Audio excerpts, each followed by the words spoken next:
bienvenue sur Radio et Télé Métropole pour la deuxième tranche, évidemment, de la rubrique Le Point. Ce matin, comme nous l'avons dit, la première partie concernerait l'actualité, oui, avec l'ancien ministre des questions électorales, mais chargé aussi des relations avec les partis politiques. Et au cours de la seconde tranche de la rubrique Le Point, évidemment, nous aurions à recevoir le chargé d'affaires américain, le diplomate Eric William Strohmayer, qui, évidemment, est déjà là avec vous, avec lui aussi. On va parler de l'actualité, donc constituée de la crise sociopolitique, de l'insécurité et de la migration, notamment. Monsieur Eric William Strohmayer, bonjour, bonsoir, bienvenue sur Métropole. Un plaisir de vous recevoir. Bonjour, bonsoir, c'est un plaisir d'être avec vous. Aujourd'hui avec vous, Jean-Jules, aussi bien qu'avec vos téléspectateurs et auditeurs. Évidemment. On sait qu'on n'a pas toute la journée, mais on va passer un petit temps ensemble. La première question que je voudrais vous poser, monsieur Eric William Strohmayer, malgré la coopération historique entre Haïti et les États-Unis, malgré aussi la proximité géographique des deux pays, les intérêts communs partagés entre les deux nations, la puissance, la toute-puissance, comme on le dit, des États-Unis d'Amérique, on pense que tout ceci pourrait être profitable à Haïti comme un voisin immédiat, mais certains observateurs, notamment, pensent que les États-Unis regardent sombrer Haïti dans le chaos sans agir de manière pragmatique et directe pour aider le pays à se développer. Qu'est-ce que vous répondez à cette préoccupation, monsieur Eric William Strohmayer?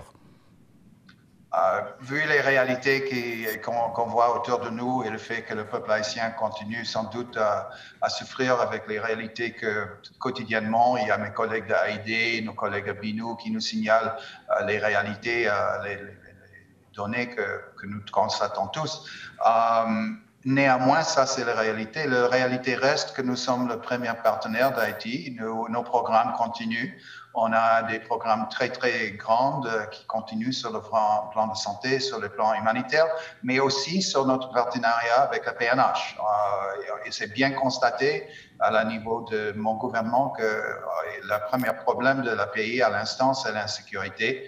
À s'adresser à l'insécurité, nous sommes très contents que les Kenyans ont signalé leur volonté à pouvoir participer à la MSS prévue par la déclaration faite, la résolution prise par les Nations Unies. Et nous travaillons jour en jour, mes collègues américains, aussi bien qu'haïtiens ici à l'ambassade, avec nos partenaires homologues à Washington, aussi bien que notre mission à Kenya, à faciliter l'arrivée la plus vite possible de la MSS. Il faut signaler en plus que la MSS n'est pas simplement nous et Kenya. En effet, il y a déjà des déclarations faites par l'Antigua, Barbade, Bermuda, la Jamaïque et bien sûr la France, aussi bien que d'autres partenaires pas déclarés, qui veulent assister.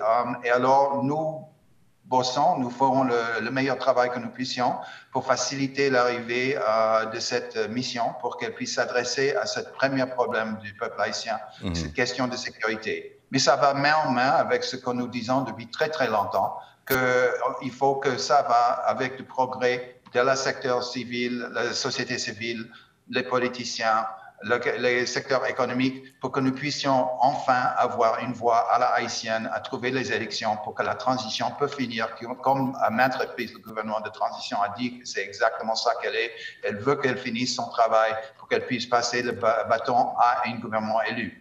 Et alors, c'est pour ça aussi que nous continuons. Alors, à répondre à la question de base, les États-Unis restent profondément engagés ici en Haïti. Nous continuons notre engagement. Nous sommes bien saisis avec les problèmes qu'on a eus dans le passé avec des interventions précédentes. Nous prenons compte et nous voulons assurer que cette dernière intervention, cette dernière transition sera exactement ça, qu'elle se réussira et que ça peut donner l'Haïti dont les Haïtiens ont un droit, en paix, en stabilité, avec un progrès économique qui donnera un Haïti construit par les Haïtiens pour les Haïtiens, qui réussira comme partenaire fiable dans la sous-région pour nous tous. Évidemment, la question politique, on va en parler davantage, mais revenons sur le dossier sécuritaire, M. Eric William Strohmayer. Il y a même un rapport de l'Organisation des Nations Unies qui faisait état donc, de la provenance des armes, notamment les États-Unis, donc ont été cités dans ce sens. Les armes proviennent des des États-Unis d'Amérique, en passant par la République dominicaine d'un côté, mais de l'autre côté, par la diaspora, etc., pour atteindre Haïti, pour faire autant de dégâts que nous constatons aujourd'hui. Mais on reproche aussi à votre pays de ne pas faire assez ou de ne rien faire pour éviter, si vous voulez, donc, ce trafic d'armes illégales vers Haïti, ce qui met le pays à genoux aujourd'hui, l'insécurité, c'est avec les armes notamment. Qu'est-ce que vous répondez à cela? Je réponds que moi, je ne nie pas le fait que ce n'est pas simplement un problème haïtien, c'est un problème sub-régional dont les statistiques sont exactement ce qu'ils sont, que la masse majorité des armes illégales, il sort de mon pays. C'est une réalité tragique que nous sommes bien au courant et nous avons annoncé des différents programmes qui essaient de redoubler nos efforts de contrôler ce fléau, de contrôler ces expéditions d'armes illégales sortant des États-Unis, pas simplement envers Haïti, mais envers tous les pays voisinants aussi. C'est pas Haïti seul qui fait plainte de ça, qui constate ça. C'est une réalité que nous nous rendons compte et nous sommes en train d'essayer d'assister le plus que nous puissions. C'est quelque chose dont le Congrès est saisi avec et la Maison-Blanche sont saisies avec comme une partie de la problème que nous voyons ici, mais aussi par ailleurs dans la région. Question politique, une transition ne doit pas remplacer une autre transition. La chef du bureau intégré des Nations Unies en Haïti, Maria Isabel Salvador, a fait une telle déclaration sur son compte Twitter X aujourd'hui. Évidemment, c'est presque la position de la communauté internationale en Haïti. Et vous, monsieur l'ambassadeur, monsieur le chargé d'affaires, Eric William Stromayer, vous venez de le confirmer, c'est un gouvernement élu qui doit remplacer ce gouvernement, évidemment décrié par l'opposition. On reproche tout et tout à ce gouvernement, mais on vous taxe de proximité avec le gouvernement. On dit que vous supportez. La communauté internationale, mais notamment l'ambassade américaine, les États-Unis, supportent le gouvernement actuel. Et à cela, qu'est-ce que vous répondez également? En effet, je vais dire que, comme depuis longtemps, nous supportons le peuple haïtien, les institutions haïtiennes qui sont en place avec nos assistances, disons par exemple en liaison avec le ministère de la Santé, avec la PNH, avec plusieurs autres éléments du gouvernement et des partenaires internationaux, à essayer d'aider le peuple haïtien. Ce n'est pas une question de supporter un tel ou un tel, une partie ou une autre. Nous n'avons pas de parti pris dans la situation politique. On travaille avec les données que nous avons pour essayer d'avancer les différents programmes que nous avons déjà en place, soit si c'est les encouragements et les assistances multiformes que nous donnons, disons, à travers la PEPFAR, à travers l'USAID, à travers l'INL, c'est la partie du département d'État qui s'engage avec la PNH. Ça, ce sont tous des choses qui ne sont pas dédiées à un gouvernement ou soit le Premier ministre. Ce sont des choses que nous faisons pour assister le peuple haïtien. Et alors, comme à maintes reprises on a dit, qu'il faut avoir une fin de cette transition à travers des élections pour que les Haïtiens puissent choisir qui doit mener le pays en représentant vraiment le peuple haïtien, plutôt qu'avoir une réalité de transition qui est interminable. Il faut que ça change, que ça mène à des élections le plus vite que possible, et on redouble nos encouragements à les acteurs sérieux dans les partis politiques, aussi bien que la société civile, aussi bien que les acteurs économiques, à ce qu'ils se mobilisent à trouver une façon à la haïtienne d'arriver à ces élections longuement attendues. Et on souligne que cette idée qu'il doit avoir une solution soit à l'américaine, soit à l'européen, soit à qui que ce soit, c'est pas, on sait que ça ne fonctionnera jamais.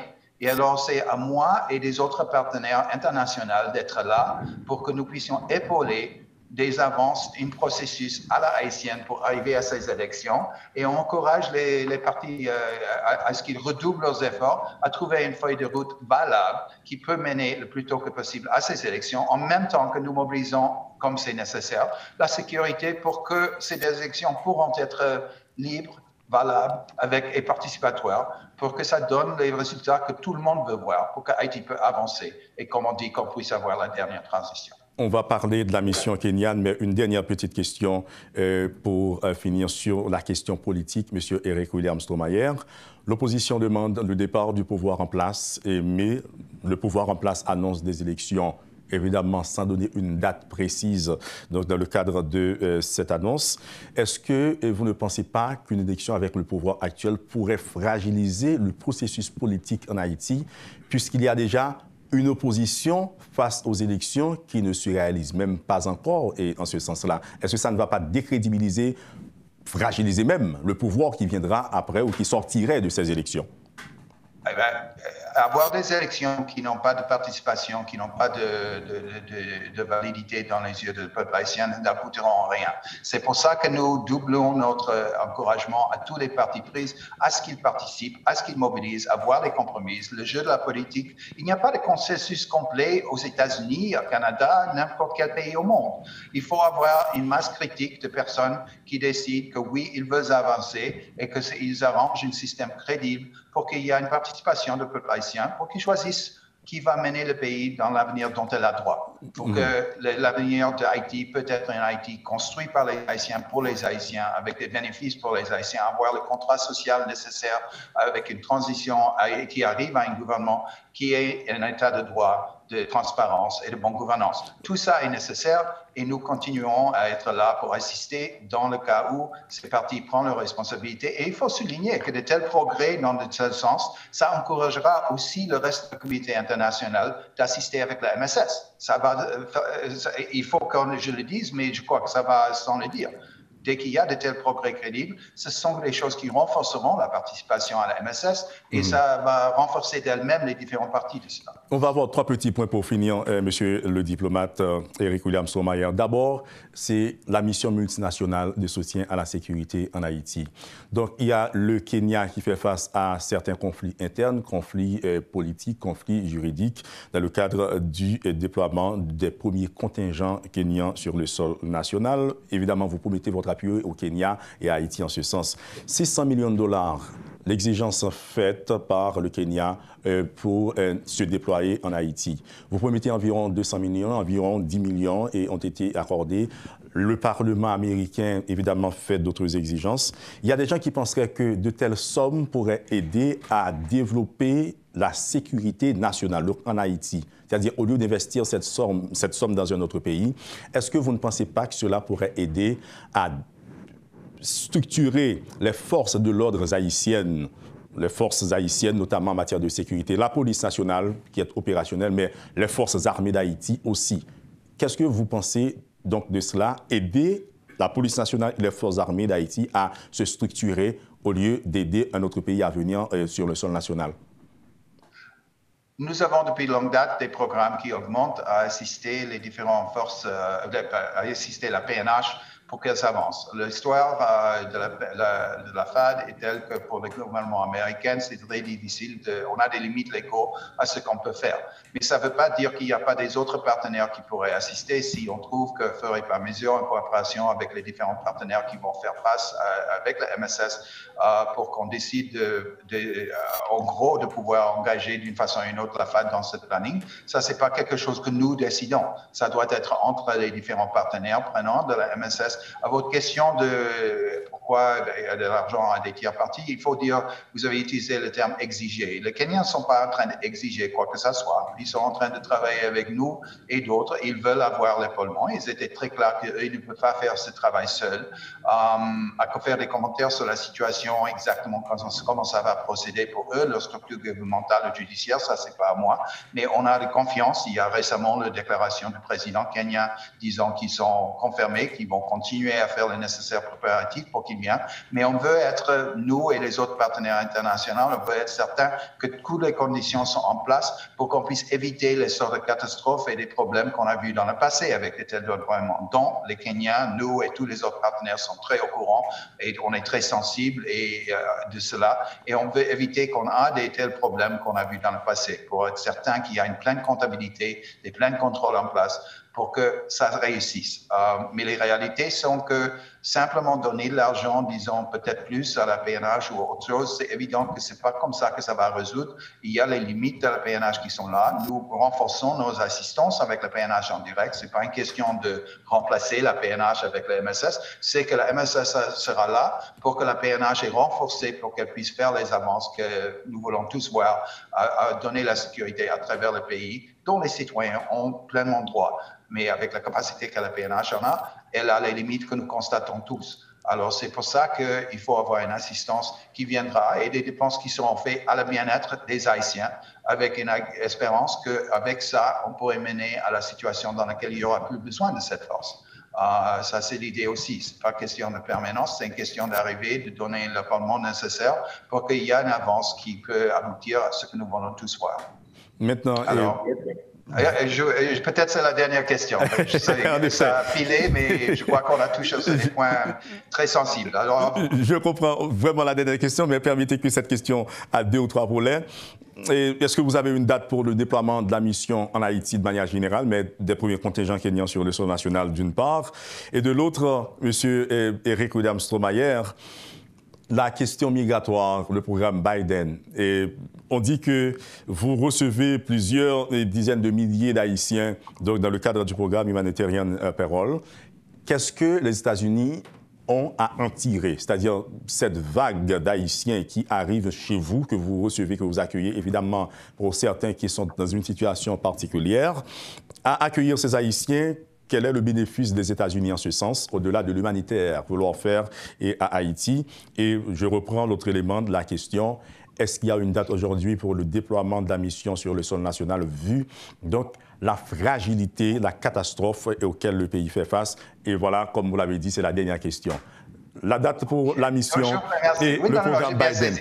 Par rapport à une date, il faut dire que nous voulons être certains que ça soit fait d'une façon correcte, que ça réussisse. Alors moi, je ne suis pas dans une position aujourd'hui, là, avec vous, de pouvoir donner une date fixe d'exactement quand, sauf dire que nous essayons que ça soit le plus vite que possible, mais en même temps avec les conditions en place pour qu'on rassure que ça sera une réussite, qu'on n'arrive pas trop vite et puis que ça chute parce que ce n'est pas bien planifié de façon nécessaire pour assurer son succès. Tournons à la deuxième volet de question. Le fait, c'est que les États-Unis, c'est une nation d'immigrants. En effet, dans un sens étroite, le programme Biden, à mon point de vue, semble avoir réussi dans le sens que ça fait un bon moment que nous avons vu les terribles photos qu'on a vues dans le passé d'effondrement de bateaux, des personnes qui perdent leur vie en essayant dans des moyens très, très dangereux, difficiles, à travers des magouilleurs, de pouvoir arriver illégalement aux États-Unis. Ça a beaucoup diminué. Et je crois que ça reflète le succès de ce programme parce qu'on constatait la tragédie qui était là et on a visé un programme qui donne une voie légale à ce que les Haïtiens peuvent arriver. Et Haïti est le plus grand bénéficiaire de ce programme à l'instant. Je crois que c'est plus que 100 000 Haïtiens qui sont arrivés depuis qu'on est arrivé à travers des moyens légaux. Et alors, ça, c'était dans une sens étroite, c'était l'objectif. Par rapport à l'immigration, c'est une partie fondamentale. Si c'est le fait que les Haïtiens... Moi, je suis grand-fils d'un émigré d'Hongrie qui a fui les réalités de l'Europe centrale à l'époque. Alors, le fait, c'est que les Haïtiens, comme d'autres émigrés aux États-Unis, on les encourage à rebâtir une vie, mais comme beaucoup d'autres émigrés, fur et à mesure que les situations changent, on espère que la diaspora haïtienne, aussi bien que d'autres tiers nationaux hyphanisés, comme on dit, hyphenated Americans, ont des liens très proches avec leur pays. Je crois que l'estimation, c'est 1 sur 10 des Haïtiens a des relations aux États-Unis, qui fait que pour Haïti, aussi bien que d'autres pays, il y a des grandes remittances, les transferts d'argent qui viennent de les diasporas des différents pays qui cotisent constamment à le bien-être des pays duquel ces immigrés ont été des ressortissants. Et en plus, ma femme est indienne d'origine. On constate, maintenant on est mariés depuis 26 ans, dans cette période, il y a une renverse. Le fait, c'est qu'à l'époque, lorsqu'on s'est mariés, il y avait net envoi d'Indiens qui allaient aux États-Unis. Disons qu'il y avait plus d'Indiens qui allaient aux États-Unis que des Indiens qui rentraient. Maintenant, c'est l'inverse. Le fait, c'est que maintenant que l'Inde est dans une meilleure situation économique, il y a plus de personnes d'origine indienne qui ressortent des États-Unis à rentrer, à essayer leur pays natal, d'aider leur pays natal, qui était le cas, le flow, si on peut dire, à renverser. Alors, j'espère et je rêve d'un jour que Haïti, plus stable, plus concrète, sera une destination pour les efforts d'Haïtiens américains, aussi bien d'autres, à pouvoir investir, à créer des bénéfices pour tout le monde, à avoir une Haïti progrès. Et alors, c'est pour ça que la modèle que nous avons de très longtemps aux États-Unis, pas simplement envers l'Haïti, mais envers le monde, qu'on a le Nation of Immigrants, comme on dit aux États-Unis, qui est pour moi une des choses les plus fortes et positives que les États-Unis ont été. Et on essaie de renforcer cette réalité. Et avec cela, je crois qu'il faut que je vous laisse. Mais je vous remercie de l'opportunité et j'espère bien qu'on pourrait parler encore dans l'avenir. En effet, merci infiniment aussi à vous, M. Eric William Strohmayer. Nous vous rappelons que vous êtes le chargé d'affaires américain à l'ambassade américaine en Haïti. Et merci beaucoup de votre disponibilité à Radio et Télémétropole. Et bonne journée avec nous. Avec plaisir. Merci à vous et merci à tous. Merci. Et voilà la rubrique Le Point d'aujourd'hui en deux parties. D'abord, il y avait la présence de l'ancien ministre des questions électorales, mais aussi et surtout chargé des relations avec les partis politiques, M. Mathias Pierre, qui était avec vous, avec nous sur le plateau de Métropole. Et dans un second temps, nous venons de recevoir pour vous le chargé d'affaires américain Eric William Strohmayer. Et tout ceci, c'est sur l'actualité donc globale et que vit le pays, l'actualité sociopolitique, socio-économique, mais aussi et surtout socio-sécuritaire. Merci à vous d'avoir suivi la rubrique Le Point d'aujourd'hui. Je suis Jean-Jules Desaugustes et merci à toute l'équipe technique. Et à bientôt.